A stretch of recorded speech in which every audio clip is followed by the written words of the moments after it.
Ho an'izay taranja rugby izay dia niditra tamin'ny andro fahafolo teny amin'ny kianja Maki teny Andotam-penaka teny ihany koa ny fiadinan'ny tompon-daka ny section vaky ny adina atao mpilalovanà 17 sy 20 sy 18 sy 20 tamin'ny ty farany herinandro ity.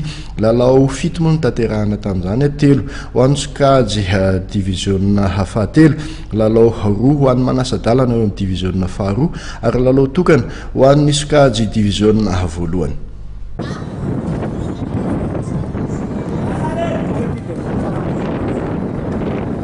Lalao telo ho an'ny sokajy division fahatelo, any ampy Manasadalana ho an'ny sokajy division faharoa ary lalao ray ho an'ny division voalohany Elite 2 no nentin'ny section vaky ny adina taranja rugby na noho ny fiadinan'ny tompon-daka ny top lalaovana 17 sy 20 sy 18 sy 20 ary nidiran'izany fifaninanan'izany teo amin'ny andro fahafolo.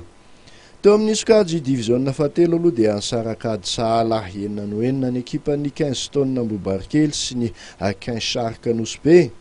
Anarak'izay dia resin'ny 15 frère Avarakady tamin'ny 7 no ohatra, ny 15 Bakta avy any Anjanahary. Ho an'ny sokajy division fahatelo ihany dia niondrika tamin'ny 5 no telo nanoloana ny ekipan'ny RCQS Andravoangy, ny ekipan'ny Ajia Anjanahary. Anarak'izay ho an'ny Manasadalana sokajy division faharoa dia nahazo tapakila andeha ho any amin'ny famaranana ny SCB Besarety rehefa nandesy ny Abaky Ambomirary tamin'ny 10 no enina. Torak'izany ihany koa dia tafita amin'izany famaranan'izany ny ekipan'ny 15 Ensemble Anjanahary rehefa nandesy ny 15 Balako Akazomanga tamin'ny 13 no 12.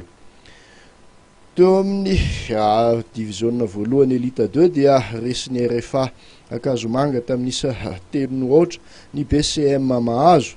Tamin'ity andro fahafolo ity moa ny nitondran'ny mpitatana fanazavana mahakasika ny disadisa misy eo amin'ity section ity sy ny toy ny fifaninanana.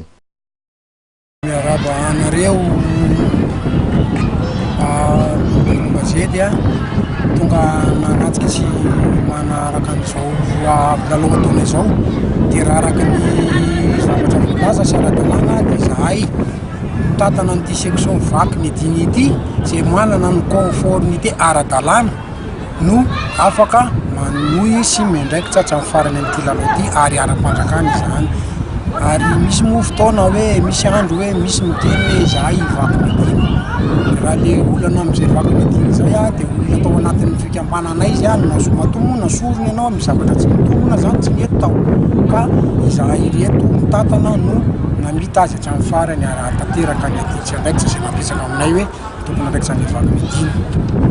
Aoriana an'izao lalao izao inona ny fandaharam-potoanan'ny vaky ny adiny? Ny fandaharan'ny fotoanan'ny vaky ny adiny moa zany zao dia ny vita ty ny andro fahafolo ty dia niroso ao anatin'ny hiditsan'ny demi-finale an'le 2e division, zany hoe ny anay zany zao finale efa tonga tiana marina kely ny teny président teo fa ny section vaky ny adina dia iray foana ihany, olona anankiray zany no sazy tsy mijanona tatsony fa 99% membre dia mitatana ny section vaky ny adina amin'izao fotoana. Zany hoe na ny eky ny joueur amin'ny lalao arany dia 100% joueur izay soratra rehetra dia tato anatin'ny vaky ny adina tsy misaraka ihany ka manomana ny demi-finale zany zay zao ny demi-finale ty atao fitaina ity ny 2e division dia anomana ny finale zay zany teo amin'ny 20 mai ny finale ny première sy ny 2e. Itoy ka hiditra amin'ny dingan'ny famaranana araka izany ny fifaninanana taoriny ny andro fahafolo iny.